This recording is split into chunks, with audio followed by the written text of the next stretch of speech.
በህይወታችሁ ውስጥ የሆነ ነገር እንደጎደለባችሁ ተሰምቷችሁ ያውቃል?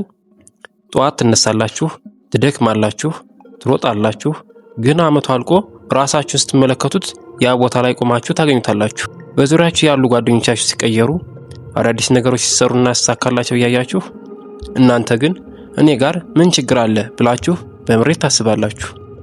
ብዙዎቻችን ስኬት የእድል ጉዳይ ይመስልናል። እገሌ እድለኛ ስለሆነ ነው ወይም ቤተሰቦቹ ስላላቸው ነው ብለን ራሳችንን እናታልላለን። ነገር ግን እውነቱ ይሄ አይደለም። ስኬት እንዳይመጣ አጥብቆ የያዙ በሰንሰለት አስረው ወደ ኋላ የሚጎትቱህ ስውር እንቅፋቶች አሉ። ዛሬ በዚህ ቪዲዮ እነዚህን 5 ገዳይ እንቅፋቶችን በዝርዝር እንፈትሻቸዋለን። ይህ ቪዲዮ ረዥም ሊሆን ይችላል፣ ነገር ግን ለ30 ደቂቃ ያህል የምታሳልፈው ጊዜ ምናልባትም የሚቀጥሉትን 30 ዓመታትህን የሚቀይር ሊሆን ይችላል። ስለዚህ ጆሮህን ሰጥተኸኝ አድምጠኝ።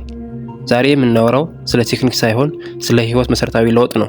እንቅፋት 1 የነገ ሰው መሆን። የመጀመሪያውና ትልቁ የብዙዎቻችን ጠላት ነገ ሰራዋለሁ የሚለው አደገኛ በሽታ ነው። እስኪ አስቡት፣ ስንት ታላላቅ የቢዝነስ ሀሳቦች፣ ስንት የመጽሐፍት ጽፎችና ስንት አዳዲስ ጅማሮች በነገ ምክንያት ተቀብረው ቀርተዋል። ይህ እንቅፋት በጣም ረቂቅ ነው። ለምን መሰላችሁ? አእምሯችን ሁልጊዜ ምቾት ይፈልጋል። አዳዲስ ነገር መጀመር ድካም አለው፣ መስዋዕትነት ይጠይቃል። ስለዚህ አእምሯችን ዛሬማ ደክሞሃል፣ ትንሽ ዩቲዩብና ነገ ጠዋት ጀምሯለሁ ይለናል። ያ ነገ ግን መቼም አይመጣም። በእርግጥ ችግሩ ስንፍና ብቻ አይደለም። ችግሩ የፍጽምና ፍለጋ ወይም ፐርፌክሽኒዝም ጭምር ነው። ሁሉ ነገር እስኪሟላ ድረስ አልጀምርም ትላለህ። ገንዘቡ እስኪመጣ፣ እውቀቱ እስኪሟላ፣ ሰው እስኪረዳኝ ትላለህ። ነገር ግን በታሪክ ውስጥ ስኬታማ የሆኑ ሰዎች ሁሉ የጀመሩት ባላቸው ነገር እንጂ በጎደላቸው ነገር አይደለም። ዛሬ ባለህ ነገር ካልጀመርክ ነገ ሁሉ ነገር ቢሟላልህ እንኳን ሌላ ነገር መፈለግህ አይቀርም። ይህ እንቅፋት ስኬትህን ብቻ ሳይሆን በራስህ ላይ ያለህን እምነት ጭምር ነው የሚሰርቀው። እንቅፋት 2 የሰዎች ወሬና ይሉኝታ። ወደ ሁለተኛውና በሀገራችን ባህል ውስጥ ስር የሰደደው እንቅፋት ስንመጣ ደግሞ ሰዎች ምን ይሉኛል የሚለውን ፍርሃት እናገኘዋለን። ይህ ፍርሃት ልክ እንደ እስር ቤት ነው። አንተ የምትፈልገው አንድ ነገር ነው፣ ሰዎች ግን አይሆንም፣ አይሳካም፣ ይሄማ ለቤተሰቦችህ ውርደት ነው ይሉሃል። ስማኝ፣ ስኬታማ መሆን ከፈለክ መጀመሪያ ማድረግ ያለብህ ሁሉንም ሰው ማስደሰት የሚለው ሀሳብ መተው ነው። 90% የሚሆነው ህዝብ የሚኖረው በጭንቀትና በተራ ህይወት ውስጥ ነው። ታዲያ አንተ የተለየና የንጉስ ህይወት መኖር እየፈለክ ምክር የምትጠይቀውና የምትሰማው ተራ ህይወት የሚኖሩትን ሰዎች ከሆነ እንዴት ሊሳካልህ ይችላል? ሰዎች ስትወድቅ ይስቁብሃል፣ ስትነሳ ደግሞ ይረግሙሃል። በሁለቱም መንገድ ወሬያቸው አይቀሬ ነው። ታዲያ ለምን ለራስህ ህልም አትኖርም?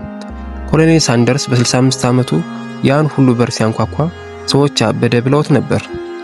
ነገር ግን እሱ የሰማው የውስጡን ድምፅ እንጂ የሰዎችን ፌዝ አልነበረም። የአንተ ህይወት ያንተ ብቻ ናት። በሰዎች ወሬ እንድትቀበር አትፍቀድላት። እንቅፋት 3 ቶሎ ውጤት መፈለግ። ሶስተኛው እንቅፋት የዘመናችን ትልቅ ፈተና ነው። ዛሬ ዘርተን ነገ ማጨድ እንፈልጋለን። ዛሬ ጂም ጀምረን ነገ ደረታችን እንዲሰፋ እንመኛለን። ዛሬ ቢዝነስ ጀምረን በሚቀጥለው ወር ሚሊዮነር መሆን እንከጅላለን። ስኬት እንደ ቻይና የቀርከሃ ዛፍ ነው። ይህ ዛፍ ለ5 ዓመታት ያህል መሬት ውስጥ ሆኖ ምንም አይነት ለውጥ አያሳይም። ውሃ ታጠጣዋለህ፣ ትንከባከበዋለህ፣ ግን ምንም አይበቅልም። በ5ኛው ዓመት ግን በ6 ሳምንት ውስጥ ብቻ 90 ጫማ ያህል ይረዝማል። ታዲያ በእነዚህ 5 ዓመታት ውስጥ ዛፉ አላደገም ማለት ነው? አይደለም። መሬት ውስጥ ስሩን እያጠነከረ ነበር። አንተም ስኬታማ መሆን ካልቻልክበት አንዱ ምክንያት ስርህን ሳታጠነክር ፍሬ ለመብላት ስለቸኮልክ ይሆናል። ውጤቱ ቶሎ ስለማይታይህ ትተወዋለህ። ነገር ግን ስኬት የጽናት ውጤት እንጂ የፍጥነት ጉዳይ አይደለም። እንቅፋት 4 የተበዳይነት ስሜት። አራተኛው እንቅፋት ደግሞ ሁል ጊዜ ለውድቀታችን ሰበብ መፈለግ ነው። ኢኮኖሚ መጥፎ ስለሆነ ነው፣ መንግስት ስራ ስላልፈጠረ ነው፣ ቤተሰቦች ስላልረዱኝ ነው እያል ጣታችንን ወደ ሌላ ሰው እንቀስራለን። ይህ ተበዳይ ነኝ ባይነት ትልቁ የስኬት ጠላት ነው። ለምን መሰላችሁ? ለውድቀት ተጠያቂው ሌላ ሰው ከሆነ ስኬታማ እንድትሆንም ያ ሰው መፍቀድ አለበት ማለት ነው። ስልጣኑን ለሌላ ሰው አሳልፈህ እየሰጠህ ነው። ነገር ግን ህይወትህን መለወጥ የምትችለው ለህይወትህ 100% ተጠያቂው እኔ ነኝ ብለህ ስታመን ብቻ ነው። ሁኔታዎች ባይመቻቹም በዚያ ባልተለመደ ሁኔታ ውስጥ ምን ማድረግ እችላለሁ ብለህ ጠይቅ። ስኬታማ ሰዎች እድል አይጠብቁም፣ እድልን ይፈጥራሉ ወይም በችግር ውስጥ አጋጣሚን ይፈልጋሉ። እንቅፋት 5 ሁሉን አውቃለሁ ባይነት። የመጨረሻው እንቅፋት ለመማር ዝግጁ አለመሆን ነው። ብዙዎቻችን ዲግሪ ስንይዝ ወይም ትንሽ እውቀት ስናገኝ ጨረስን ብለን እናስባለን። ነገር ግን ዓለም በየቀኑ እየተቀየረች ነው። ዛሬ የምታውቀው ነገር ነገ ዋጋ ሊያጣ ይችላል።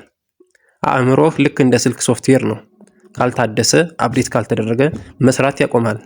ስኬታማ መሆን ያልቻልክበት ምክንያት ምናልባትም በ10 ዓመት የኋላ ቀር እውቀት የዛሬን ችግር ለመፍታት እየሞከርክ ስለሆነ ይሆናል። ንባብ ያቆመ፣ አዳዲስ ነገሮችን የማይመረምርና ሁሉን አውቃለሁ የሚል ሰው ለስኬት ዝግጁ አይደለም። እሺ፣ አሁን እነዚህን 5 ገዳይ እንቅፋቶችን በዝርዝር አይተናል። ምናልባትም አንዳንዶቹ አንተን እንደሚገልጹህ ታውቀሃል። ነገር ግን በሽታውን ማወቅ ብቻውን አይፈውስም። መድኃኒቱን መውሰድ ያስፈልጋል። እነዚህን ሰንሰለቶች በጥሰህ ወደ ንጉሳዊ ሕይወትን ለመሸጋገር አሁን የምነግርህን የለውጥ መንገድ ተከተል። ይህ መንገድ ከነገ አይጀምርም፣ ከአሁን ነው የሚጀምረው። በመጀመሪያ ደረጃ በሕይወትህ ላይ ሙሉ ተጠያቂነትን ውሰድ። ዛሬ ባለህበት ሁኔታ ማንንም ላይ ጣትህን አትቀስር። ይልቁንም ከእንግዲህ እኔ የሕይወቴ መሪ ነኝ ብለህ ለራስህ ንገረው። ይህ መንገድ ከነገ አይጀምርም፣ ከአሁን ነው የሚጀምረው። በመጀመሪያ ደረጃ በሕይወትህ ላይ ሙሉ ተጠያቂነትን ውሰድ። ዛሬ ባለህበት ሁኔታ ማንም ላይ ጣትህን አትቀስር። ይልቁንም ከእንግዲህ እኔ የሕይወቴ መሪ ነኝ ብለህ ለራስህ ንገረው። ይህ የአስተሳሰብ ለውጥ ወደ ተግባር ለመግባት የመጀመሪያው በር ነው። ቀጥሎም ያንን ለረጅም ጊዜ ሳቅረው የነበረውን ነገር ዛሬውኑ በትንሹ ጀምረው። ፍጹም መሆን አትጠብቅ። ስህተት ለመስራት ራስን ፍቀድ። የሰዎች ወሬን እንደ ንፋስ ቁጠረው። አንተ ቀጥ ብለህ ስትሄድ ንፋሱ ማለፉ አይቀሬ ነው። በየቀኑ አዳዲስ ነገሮችን በመማር አእምሮህን አድስ። መጽሐፍ አንብብ፣ አነቃቂ ቪዲዮዎችን እይ፣ ከአንተ የተሻሉ ሰዎች ጋር ተጠጋ። ስኬት የጥረትና የትዕግስት ውጤት መሆኑን አምነህ ዛሬ የምትዘራው ዘር በጽናት ተንከባከበው። የኪንግ ሕይወት ቤተሰቦች ዛሬ ረጅም ጊዜ አብረን ቆይተናል። ይህ ቪዲዮ እስካሁን እያየ ከሆነ አንተ በእውነት ለመለወጥ የቆረጥ ሰው ነህ። ነገር ግን እውቀት ያለ ተግባር ባዶ ነው። ዛሬውኑ አንድ እርምጃ እንድትወስድ እፈልጋለሁ።